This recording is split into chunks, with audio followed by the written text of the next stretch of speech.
Hindi ko na talaga naayos dyan. Talagang bumuhol na siya ng todo dahil maluwag pala yung kadena natin dyan. Kaya agad kong chinat yung kaibigan ko na nag-order. Sabi ko ay i-chat agad natin si kuya mo. Kaya yun, pag-chat ko sa kanya, nag-reply siya sa akin kung nasan kami. At sinabi ko nasa Uslaughter kami, yun OTW. At tinesting din ng ating kaibigan na baka sakaling maayos niya pa to. Pero nakita niya na hindi na talaga kaya kasi nakalak na daw talaga yung kadena. Sabi niya sa akin ay kailangan na daw namin dalhin to sa ganyang mekaniko. Kaya kayo mga tol, piliin nyo lagi yung mga kaibigan na makakasama nyo sa mga problema at struggle nyo sa buhay. Huwag kayong sasama sa mga tropa na sasamahan lang kayo.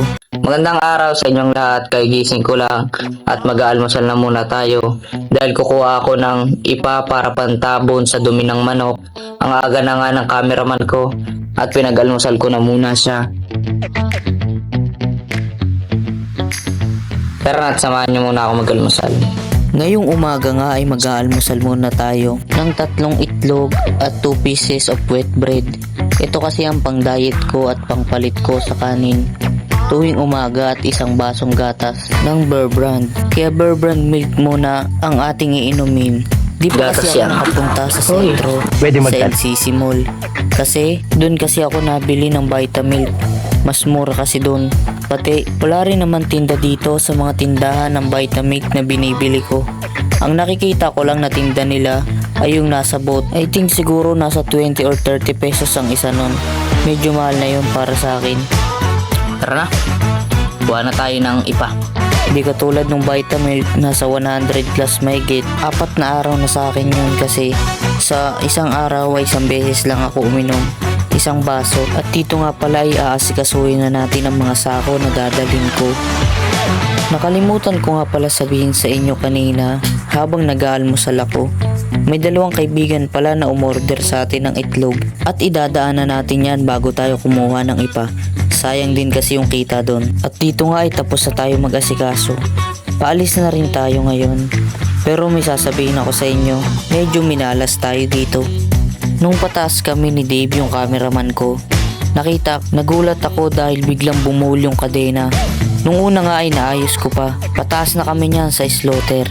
Buti nga yung bumuhol yung kadena at naglock sa may gitna ng daan ay wala naman kaming kasunod na mga motor. Pero yung pangalawa, hindi ko na talaga naayos dyan. Talagang bumuhol na siya ng todo dahil maluwag pala yung kadena natin dyan. Kaya agad kong chinat yung kaibigan ko na nag-order sa akin na didelibera namin. Sabi ko sa kanya bumaba na siya kasi hindi na kami makakapunta sa bahay nila at may deliver ang itlog. At yun nga ay maya maya ay dumating na rin siya at binigay ko na sa kanya ang itlog. Sabi niya sa akin sasamahan niya daw sana ako magpaayos. Kaso nga lang wala daw yung motor nila. Kaya sabi ko sa kanya, nagchat naman ako sa kaibigan ko. Pupunta na rin yun dito. Ayun nga ay nakita nyo na rin siyang pupunta dito. Halos wala pang 5 minutes yung pagchat niya sa akin dyan ng OTW. Nung nasiraan na kasi kami ni Dave, sabi ko ay i-chat agad natin si kuya mo.